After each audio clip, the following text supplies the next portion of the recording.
Usa lang si Wisdom Paul Nunggob, nagatrabaho sa usa ka pastelan sa Jensan. Kapila na sumala pang misulay og pagpang-apply og trabaho, apan wala mahatagan og gigayon nga makasulod. Bago raman ko niundang og eskwela, ma'am. Ngita ko sideline nga trabaho dyan ako 1 year. Kung nang-apply unta ko, pero kung wala kay 5K or 4K pang palit ng mga gamit, di ka kasulod, ma'am.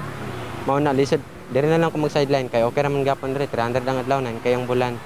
Okay naman ko diri, at least lang makatigom jud ko o makapadala ko sa akong lola. Si Jomar Binatong, residente sa General Santos City, usa sa mga Pilipinong walay trabaho. Rason niini walay kaalam sa ubang trabaho. Apan luyo niini, aduna siya ubang source of income, mao ang pagpamaligya og folding bed aron makasurvive gihapon sa ilang pangadlaw-adlaw sa iyang pamilya. Para mo income man say na manablami nang say mo wala mayalin tilakadlaw.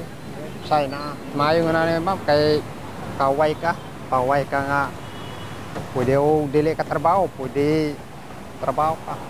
Sa datos sa Philippine Statistic Authority, alang sa bulan sa Hunyo, 1.62 milyon sa mga Pilipino ang walay trabaho ug 96.9% ang natalang adunay trabaho kung tugbang sa 50.28 milyon katao. Sa Region 12, matud ni Joel Gonzales, Director sa Department of Labor and Employment, ana sa 3.5% ang unemployment rate ug 96.6% ang sa employment, samtang sa underemployment kung adunay mga trabaho apan gapangita og uban pang source of income ana sa 32.3%.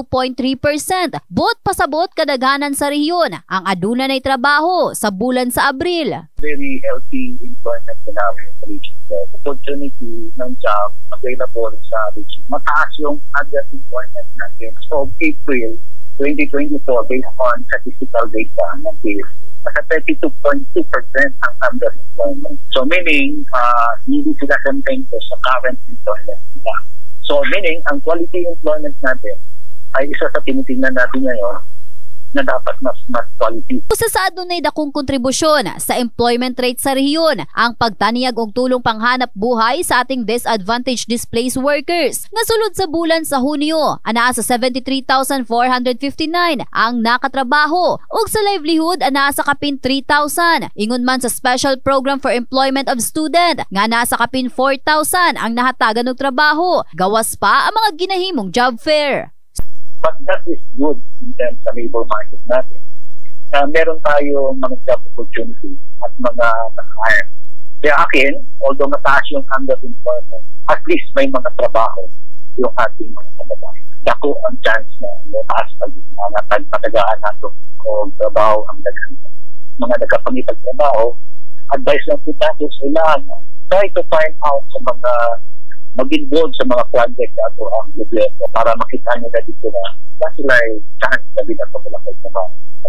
In the heart of changing lives, kini si Russell Jean Mantile, Brigada News.